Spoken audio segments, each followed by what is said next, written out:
আমরা তো অনেকে ইচ্ছাকৃতভাবে জুমার নামাজ তরক করি। এই ব্যাপারে একটা হাদিস আছে, হযরত জাবির রাদিয়াল্লাহু তাআলা আনহু হতে বর্ণিত। তিনি বলেন, হযরত রাসূল পাক সাল্লাল্লাহু আলাইহি ওয়াসাল্লাম ইরশাদ করেন, মহান আল্লাহ তোমাদের প্রতি জুমার নামাজ ফরজ করে দিয়েছেন।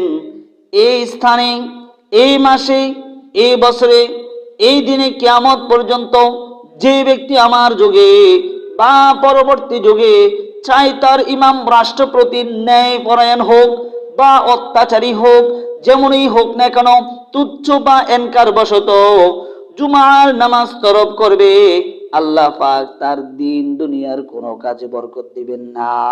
সাবধান।